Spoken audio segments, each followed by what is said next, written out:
Kumusta po kayong lahat? Ako po si Dr. Renato Bagani at ngayon po ay tatalakayin natin ang isang napakahalagang paksa, ang katotohanan tungkol sa araro na akala natin masama sa diabetes. Pero ito pala ang ginto. Sa loob ng maraming taon sa aking klinika, napansin ko po ang isang bagay. Kapag nabanggit ko ang salitang starch o almirol, ang mga pasyenteng may diabetes, lalo na ang mga nasa edad 50 pataas, ay agad na nag-aalala at ayaw.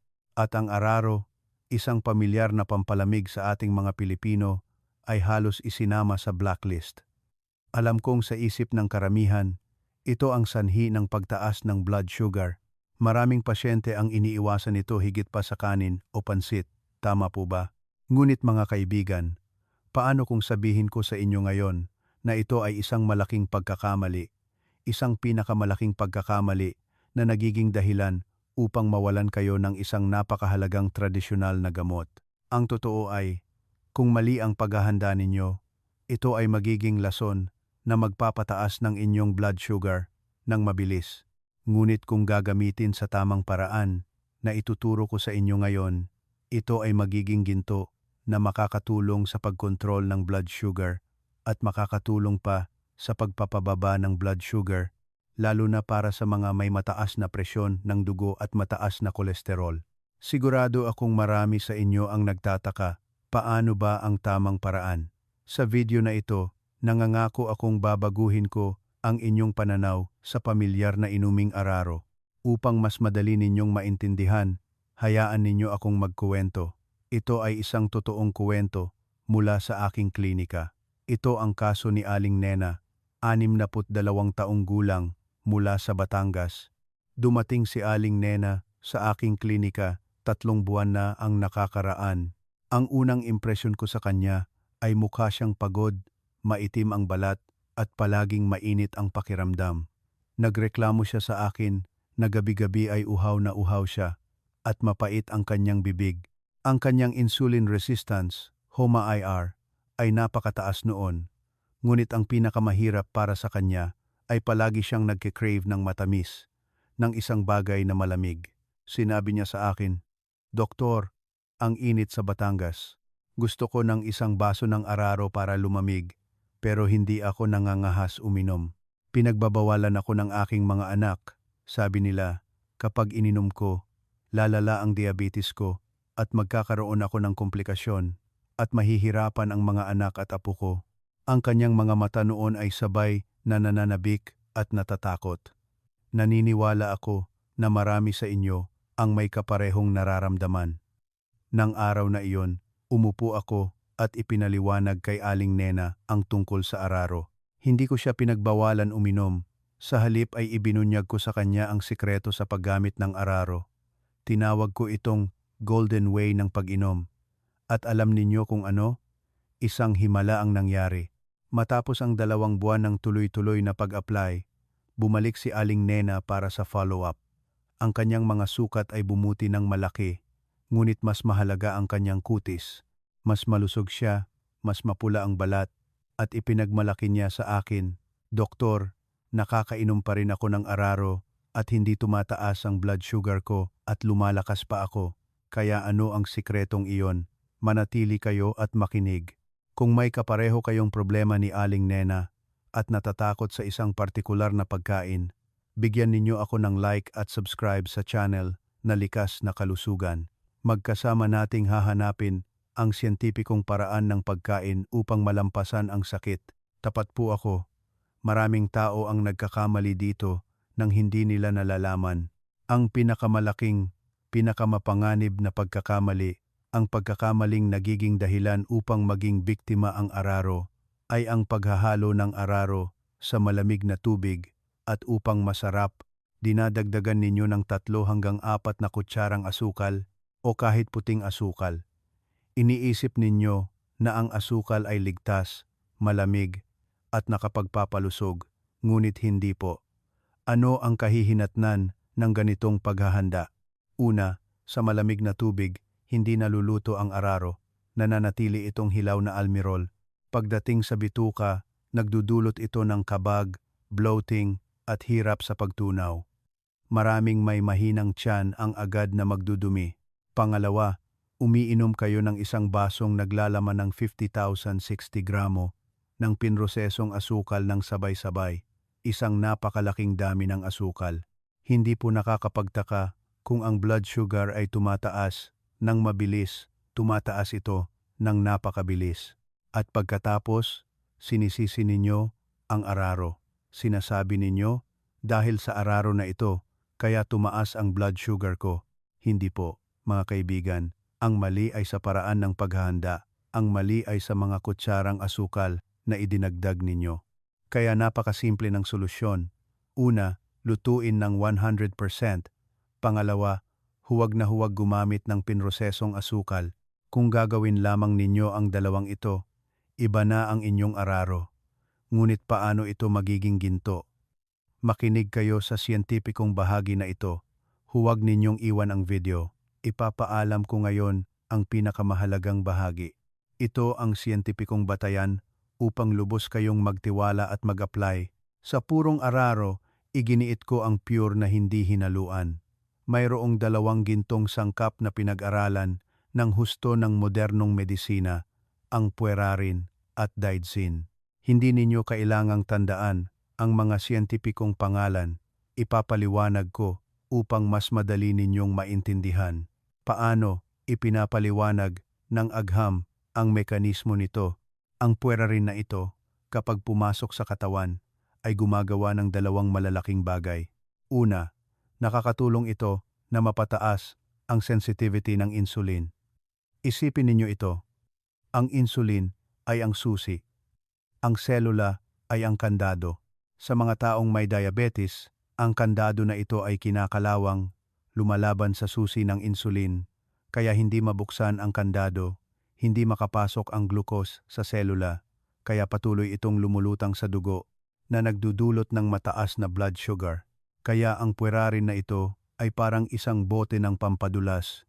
Dinidiligan nito ang kandado, ginagawang mas sensitibo ang kandado, na tumutulong sa susi ng insulin, na mas mahusay at mas madaling buksan ang pintuan ng selula. Ano ang resulta? Mas mabilis at mas epektibong nakakapasok ang glucose sa selula at automatikong bumababa ang blood sugar. Pangalawa, pinipigilan din ng puerarin na ito ang isang uri ng enzyme na tinatawag na alpha-glucosidase sa maliit na bituka. Sa madaling salita, pinapabagal nito ang proseso ng pag-absorb ng katawan ng starch mula sa pagkain.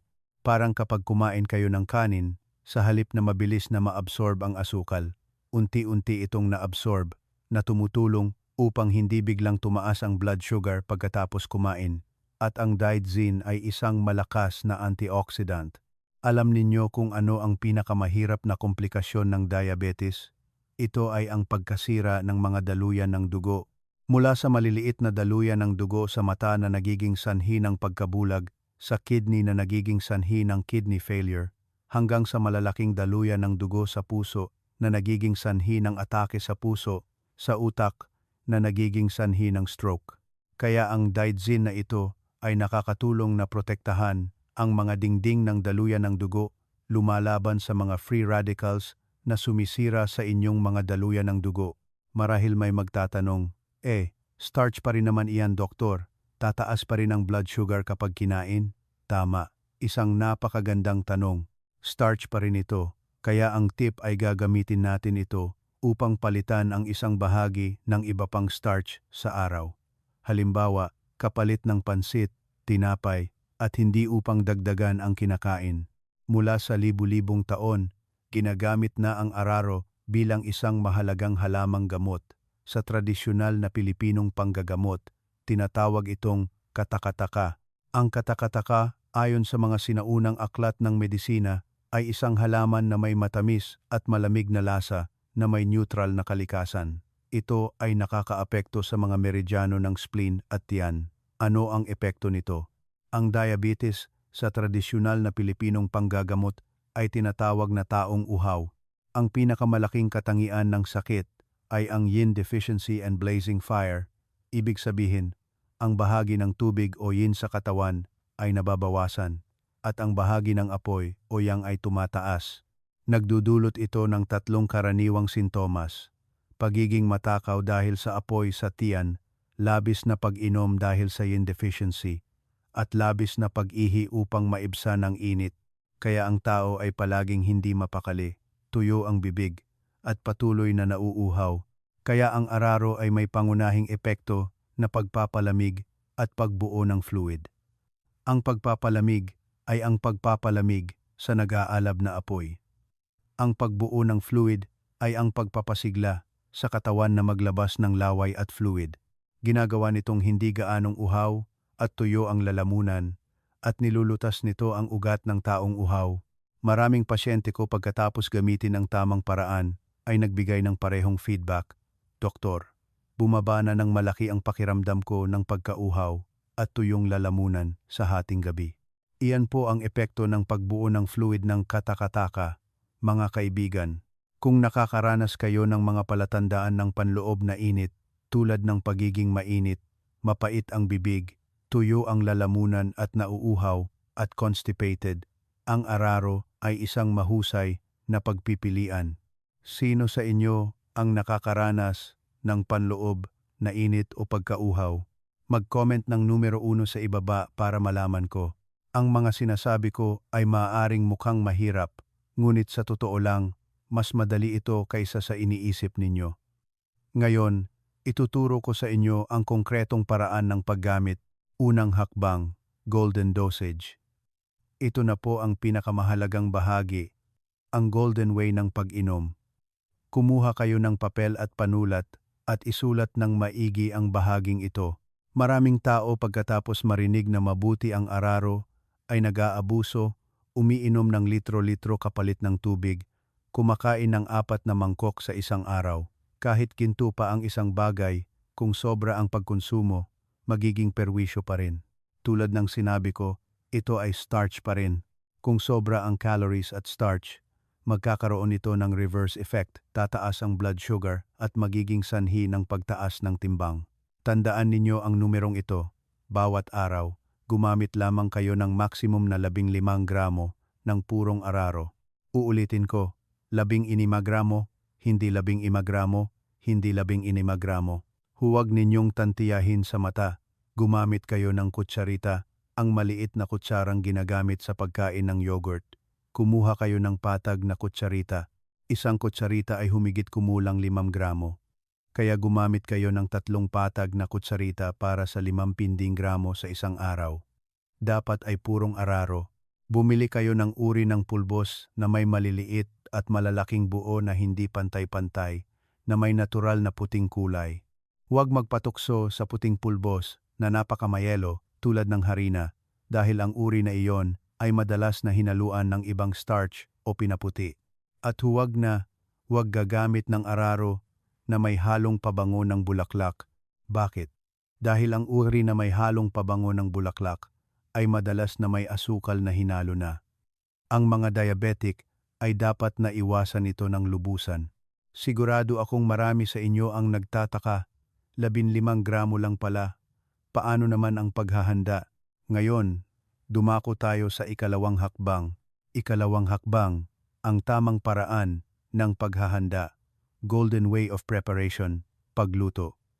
Ito ang hakbang na magpapasya kung ang 15 gramo ng araro ay magiging ginto o lason. Ang karaniwang pagkakamali ay ang paghahalo sa malamig na tubig o paghahalo sa kumukulong tubig, 100 degrees Celsius, ng hilaw. Madalas ay inilalagay ninyo ang pulbos sa baso, dinidilig ng kumukulong tubig at hinahalo hanggang lumapot at kinakain. Sa ganoong paraan, hindi pantay ang pagkaluto ng pulbos, may hilaw at may luto na nagdudulot pa rin ng kabag. At ang pinakamahalaga, mabilis pa ring na-absorb ang starch sa ganoong anyo, kaya tumataas pa rin ang blood sugar. Ang tamang paraan, ang paraan na ginamit ni Aling Nena at nagtagumpay, ay dapat lutuin ng 100% sa kalan. Sundin ninyo ang 4 na hakbang na ito. Kumuha ng 15 gramo ng araro, 3 patag na kutsarita, at ilagay sa isang maliit na kaldero. tulad ng ginagamit sa pagluluto ng lugaw para sa sanggol. Lagyan ng 200 hanggang 250 ml ng tubig, humigit kumulang isang baso ng tubig. Gamitin ang kutsara upang haluin ang pulbos hanggang matunaw ng lubusan sa malamig na tubig. Bago pa man ito ilagay sa kalan, dapat ay walang buo. Ilagay ang kaldero sa kalan, gamitin ang pinakamahinang apoy, at patuloy na haluin ng tuloy-tuloy, huwag huminto. Dapat ay tuloy-tuloy ang paghalo. Sa loob lamang ng 3 hanggang 3 minuto, makikita ninyo ang himala. Magsisimulang lumapot ang pulbos at magbabago ang kulay mula sa puting cloudy tungo sa transparent. Kapag nakita ninyo na transparent na ang pulbos at may mga bula-bula, iyon ang oras na luto na nang lubusan ang starch. Patayin ang apoy. Babala, huwag gumamit ng microwave oven dahil hindi pantay ang pagkaluto nito, may parte na nasusunog at may parte na hilaw, napakadelikado. Sa puntong ito, mayroon na kayong isang mangkok ng lutong araro, transparent tulad ng jelly at napakalambot. Ang sinasabi ko ay maaaring mukhang mahirap, ngunit sa totoo lang, mas madali ito kaysa sa iniisip ninyo. Gawin ninyo ito ng ilang beses at masasanay kayo. Ngayon, mayroon na tayong lutong araro. Kailan ito kakainin? Hakbang 3, tamang oras para kumain. Mayroon na tayong lutong araro, kaya kailan natin ito kakainin upang masulit ang benepisyo? Sa umaga, tanghali, o gabi. Bakit mahalaga ang oras? Ginagamit natin ito upang palitan ang isang snack o isang bahagi ng starch. Kapag niluto ninyo ito at pinalamig ng kaunti maligamgam pa, ang isang bahagi ng starch sa araro ay magiging resistant starch. Mahalaga ang resistant starch na ito sa modernong medisina. Ito ay pagkain para sa healthy gut bacteria at, pinakamahalaga, para sa mga diabetic. Pinapabagal nito ang pagtaas ng blood sugar pagkatapos kumain. Ang golden time numero 1, pinakamaganda ay sa alas 3 hanggang alas 4 ng hapon. Bakit? Ito ang afternoon snack. Sa halip na kumain kayo ng matamis na tinapay, isang saging, o isang baso ng halo-halo, kumain kayo ng isang mangkok ng lutong araro. Ano ang dual benefit? Una, nakakatulong ito upang hindi kayo magutom ng madalas. Pangalawa, nakakatulong ito upang hindi bumaba ang blood sugar ninyo sa hapon. Ang pinakamahalaga, mababawasan ninyo ang dami ng kanin na kakainin ninyo sa hapunan. Halimbawa, karaniwan ay kumakain kayo ng 2 mangkok ng kanin sa gabi. Ngayon ay kumain kayo ng 1 mangkok ng araro sa alas 4. Sa gabi, kailangan ninyo lamang kumain ng 1 mangkok ng kanin o kahit kalahating mangkok. Ganoon natin babawasan ang kabuuang starch intake sa matalinong paraan. Ang golden time numero 2, kapalit ng almusal. Kung masyado kayong abala, maaari ninyong kainin ang lutong araro na ito kapalit ng almusal. Ngunit hindi ko ito inirerekomenda tulad ng sa hapon dahil sa umaga, ang katawan ay nangangailangan ng mas maraming protina upang magsimula. Kung kakain kayo ng araro para sa almusal, dapat itong isama sa 2 itlog na nilaga o 1 baso ng walang asukal na gatas. Ngunit may magtatanong agad, maari ba akong kumain pagkatapos ng hapunan? Sasabihin ko na hindi po, huwag na huwag. Ang pagkain pagkatapos ng hapunan ay nangangahulugan na nagdadagdag kayo ng starch, parang nagdadagdag kayo ng gasolina sa apoy, at mabilis na tataas ang blood sugar. Ang sinasabi ko ay maaaring mukhang mahirap, ngunit sa totoo lang, mas madali ito kaysa sa iniisip ninyo. Alam kong ang pagkain ng lutong araro sa araw-araw ay medyo bland, medyo nakakasawa. Iminumungkahi ko sa inyo ang pangalawang paraan. Ito ay isang napakasarap at napakagandang variation. Ang unang paraan ay purong araro at tubig lamang. Ang pangalawang paraan ay ang golden variation ng lutong araro at sariwang kalamansi. Lutuin pa rin ninyo ang 15 gramo ng araro tulad ng itinuro ko sa hakbang 2. Pagkatapos patayin ang apoy at palamigin ng kaunti ang araro, humigit kumulang 7 hanggang 60 degrees Celsius. Pisilin ang katas ng isang kapat ng sariwang kalamansi. Naku, ang bango, ang kaunting asim, at mas masarap ito. Ngunit ang ganda ay hindi lamang sa lasa. Ang sariwang kalamansi na may bitamina C ay nakakatulong na mapataas ang gana at makatulong sa pagtunaw. Higit sa lahat, ang pectin, soluble fiber, sa kalamansi at ang citric acid ay mga sandata din na nakakatulong na pabagalin ang pag-absorb ng asukal. Kapag pinagsama ninyo ang araro, puwerarin, sa kalamansi at pectin, mayroon kayong napakalakas at natural na gamot na nagpapababa ng blood sugar pagkatapos kumain. Ang benepisyo na ito ay lalo na para sa mga may mataas na presyon ng dugo at mataas na kolesterol. Ang mga diabetic na may mataas na presyon ng dugo, subukan ninyo agad ang paraan na ito. Subukan ninyo bukas at bumalik kayo at ibalita sa akin ang inyong naramdaman. Kinuwento ko ito para maintindihan nating lahat na kahit gaano pa kaganda, kahit ginto pa, may mga tao na hindi dapat gumamit nito. Sino ang hindi dapat gumamit ng araro? Tandaan ninyo nang maigi ang tatlong grupo na dapat iwasan. Una, ang grupo na may mahinang tiyan at malamig ang tiyan. Ibig sabihin, ang mga may sensitibong tiyan na madaling ginawin, malamig ang kamay at paa, at madalas na nilalamig ang tiyan, nagdudumi at malambot ang dumi kapag kumain ng kakaibang pagkain. Ang araro ay may malamig na katangian, kaya kapag kinain, lalong lalamig ang tiyan na magdudulot ng pagtatae. Pangalawa, ang grupo na may mababang presyon ng dugo. Ang araro ay nagpapalabas ng mga daluyan ng dugo na nakakatulong na pababain ang presyon ng dugo, kaya maganda ito para sa mga may mataas na presyon ng dugo. Ngunit kung mayroon kayong mababang presyon ng dugo, halimbawa 90/60 at kumain kayo nito, lalo itong magpapababa ng presyon ng dugo na napakadelikado na nagdudulot ng pagkahilo, panlalabo ng paningin at pagkahimatay. At pangatlo, ang mga bata at buntis na may mahinang pangangatawan. Ang sistema ng pagtunaw ng mga bata ay hindi pa kumpleto, kaya hindi sila dapat gumamit nito. Ang mga buntis na may mahinang pangangatawan o may threatened miscarriage ay dapat na iwasan ito ng lubusan dahil sa malamig na katangian ng araro. Ano ang kahihinatnan kung hindi susundin ang pag-iwas? Ang mga may malamig na tiyan ay magkakaroon ng mas malalang pagtatae. Ang mga may mababang presyon ng dugo ay magkakaroon ng mas mababang presyon ng dugo. Makinig kayo sa inyong katawan. Kung kabilang kayo sa unang grupo, iwasan ito. Uulitin ko, sa lahat ng aking 35 taong karanasan, ang araro ay isang suportang pagkain. Hindi ito gamot.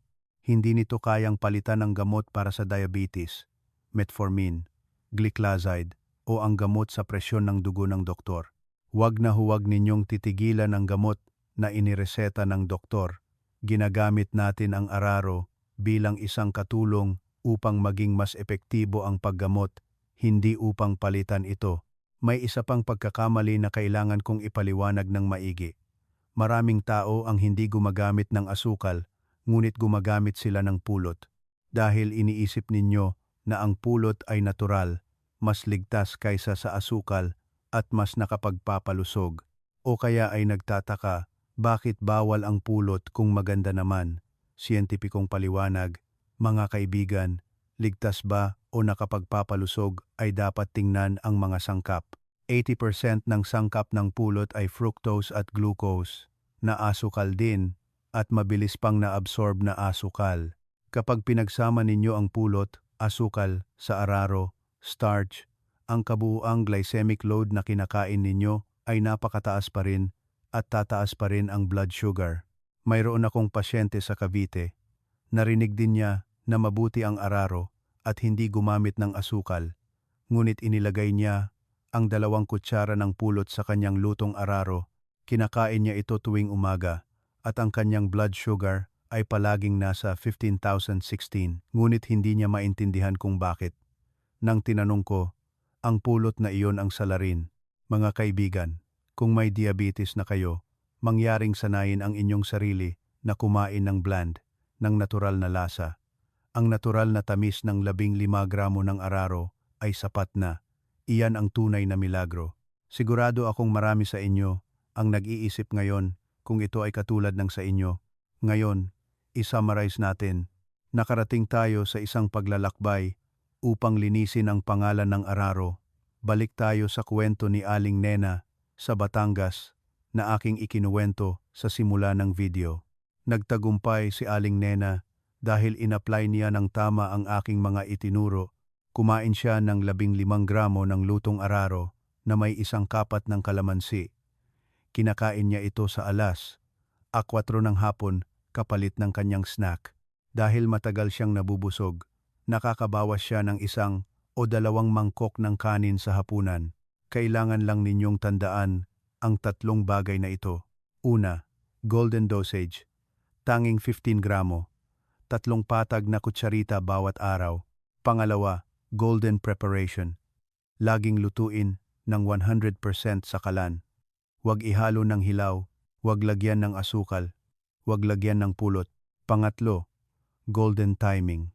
Kainin ito bilang snack sa alas 3 hanggang alas 4 ng hapon upang palitan ang snack at bawasan ang kanin sa hapunan. Ang blood sugar ni Aling Nena pagkatapos kumain ng hapunan mula 12.0 tala ay bumaba at naging stable sa 8 tala 90. Ang mahalaga ay hindi na siya pagod, hindi na siya uhaw, at masaya siya dahil nakakain siya ng masarap at malusog. Sa 3 golden steps na ito, dosage, preparation, at timing, saan kayo madalas nagkakamali? Mag-comment ng numero 1, 2, o 3 para malaman ko.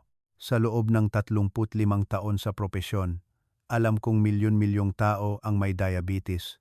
At marahil sa sarili nating pamilya, ang ating mga magulang at lolo't lola ay naghahalo pa rin ng araro sa asukal at umiinom nito araw-araw. Iniisip na ito ay malamig. Kung nakita ninyong mahalaga ang video na ito, hinihiling ko sa inyo ang isang bagay. Ibahagi agad ang video na ito sa Zalo, sa Facebook, ipadala sa mga kaibigan, sa mga kamag-anak, sa mga may diabetes, mataas na presyon ng dugo o mataas na kolesterol na kilala ninyo. Ang isang pagbabahagi ninyo ay makakatulong sa isang tao na baguhin ang kanyang nakagawian, makakatulong sa kanila na mas mahusay na makontrol ang blood sugar at maiwasan ang mga nakakalungkot na komplikasyon. Bukod sa araro, mayroon pa ba kayong gustong kainin na hindi ninyo magawa dahil sa takot sa diabetes? Mayroon ba sa inyo na gustong kumain ng halo-halo, uminom ng matamis na inumin, o isang piraso ng tinapay, ngunit kailangan ninyong lunukin ang inyong laway dahil sa takot na tumaas ang blood sugar? Naiintindihan ko. Alam kong ang laban sa diabetes ay ang pinakamahirap na laban sa pag-iwas, ngunit kung tama ang ating pag-intindi, maaari pa rin tayong kumain ng masarap at malusog. Nagtataka kayo, ano ang dapat kong gawin kung masyado akong nagkikrave ng matamis, doktor? Ibig bang sabihin ay habang buhay akong magpapalipas? Sa susunod na video, ibabahagi ko ang isang napaka-interesanteng paksa, 5 natural na sweeteners tulad ng stevia, monk fruit na ligtas gamitin ng mga diabetic nang hindi nag-aalala sa pagtaas ng blood sugar. Ituturo ko sa inyo kung paano gamitin ang mga sweeteners na ito para sa paghahanda ng inumin, pagluluto nang hindi pa rin nakokontrol ang blood sugar. Mag-subscribe sa channel na at pindutin ang notification bell sa tabi nito upang kayo ang unang makatanggap ng mahalagang video na ito. Ako po si Dr. Renato Bagani. Nais ko po kayong pagpalain ng maraming kalusugan at kapayapaan. Magkita-kita po tayo sa video sa susunod na linggo.